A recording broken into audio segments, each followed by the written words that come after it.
우리가 그 UX가 좋다라는 부분들은 사용자를 학습을 시키면 안 된다는 거예요. 사용자를 학습시키는 게 아니라 본인이 타 서비스에서 이용한 경험을 우리 서비스에도 쉽게 경험할 수 있어야 된다는 거예요. 만약에 우리 서비스에서 어떤 특수한 기능이나 어떤 복잡한 기능이 제공이 돼서 뭔가 어떤 창의적인 서비스는 좋을 수 있겠죠. 그렇지만 사용자가 그 과정이 어렵다고 하면요, 그 사용자는 우리 서비스에서 오래 머무르지는 않을 거라는 거죠. 그래서 필요한 것은 뭐냐면 멘탈 모델이라는 게 필요하게 돼요. 멘탈 모델이요. 멘탈 모델이 뭐냐면 상식적으로 해당된 서비스를 우리가 만들어내는 거죠. 그러니까 사용자의 경험을 기반으로 설계가 돼야지만 좋은 멘탈 모델이 나온다는 거예요. 만약 여러분들이 쇼핑몰에 들어갔는데요, 그 쇼핑몰에서 장바구니 담는 과정이나 결제하는 프로세스가 불편하면요, 여러분은 이런 말 할 거예요. 멘붕이라는 말 할 겁니다. 이게 뭐냐면 멘탈 모델 붕괴라는 말이거든요. 멘붕이라는 자체가요. 그래서 상식에서 벗어나는 행위라고 하는 거죠. 그러면 사용자들은 그 서비스를 외면하게 되는 거죠. 자주 이용하지 않는다고 하는 겁니다.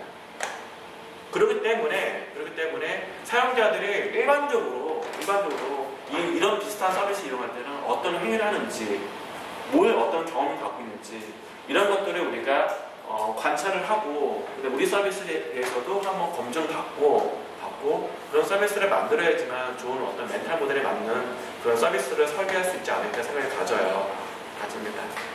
무슨 내용인지 아시죠?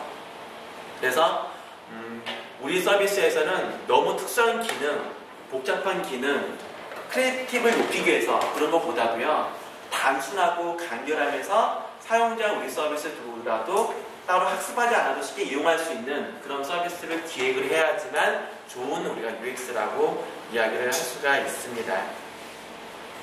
예를 들어 볼게요. 자, 이 사례는 길찾기 여러분 많이 해보셨죠? 해봤습니다. 그래서 이 친구가 관악구청을 가고 싶었었어요.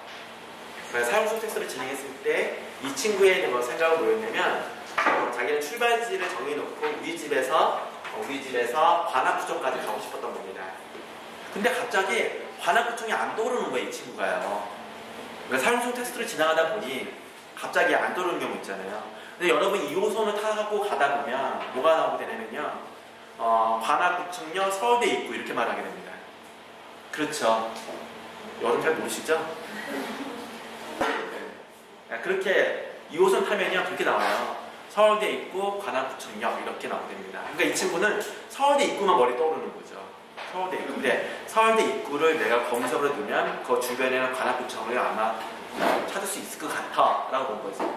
그래서 서울대 입구라고 설정을 해놨죠. 그 다음에 검색 버튼 눌렀더니 관악구청 없고 서울대 입구만 나오는 거예요. 이렇게요. 그러니까 사용자가 정확한 지능을 모르면 검색을 할 수 없다라고 하는 거죠. 그럼 우리는 일반적으로 사용자의 멘탈 모델을 한번 살펴보자고 하는 거죠. 사용자의 멘탈 모델이라는 것은 사용자가 오프라인에서 어떻게 행위를 하고 있는지, 온라인이라는 부분들은 오프라인의 행위를 온라인으로 가지고 오는 겁니다. 온라인에서 찾으려고 그러면 잘 찾을 수가 없어요. 오프라인에서 사용자를 관찰을 하고 거기서 문제인식을 발견해서 서비스를 기획하는 게 바로 우리가 말하는 UX 디자인에서 하는 역할이거든요. 그러면 오프라인에서요, 친구랑 약속을 잡을 때 생각해 보시죠. 정확히 그 지명을 모르면 그 지역에 큰 건물을 잡고 우리가 약속 장소 잡습니다. 거기로 와, 강남의 CGV로 와, 이런 식으로요 하는 거죠. 마찬가지죠. 지도 서비스도 뭐냐면 정확한 지명을 모른다고 그러면 그 주변의 장소를 추천해줘야 된다고 하는 거죠. 주변의 장소를요. 그래야지만 오프라인의 사용자 행위가 그대로 온라인에 올 수 있다는 거 오는 거예요. 근데 여기는 그게 안 된다는 거죠. 사용자는 계속 지명을 외운다는 거죠. 사용자한테 기억을 하게 하면 기억 있죠? 하는 게 아니라 시스템이 사용자의 기억을 하는 부분들을 지원을 해줘야 된다는 거죠. 그러니까 뭐냐면 뭔가 자꾸 추천해주면서 사용자 과거의 기억을 막 떠오르는 게 아니라 아 맞아, 내가 어떤 사용자 행위에 맞춰가지고 사용자의 기억을 최소화시켜 줄 수 있는 할 수 있는 그런 역할이 필요하다고 하는 거예요. 그 반면에 여기 같은 경우는 서울대 입구라고 딱 쳤더니요, 봤더니 이하 같은 게 나온다는 거예요. 이하 같이요. 봤더니 서울대 입구가 있는데 바로 옆에 관악구청이 있네요. 관악구청이. 그리고 여기 ABC가 있고 지도를 보여주면서 ABC가 있어요. 그 사용자가 내가 원하는 목적지를 바로 설정할 수가 있잖아요. 설정할 수 있죠.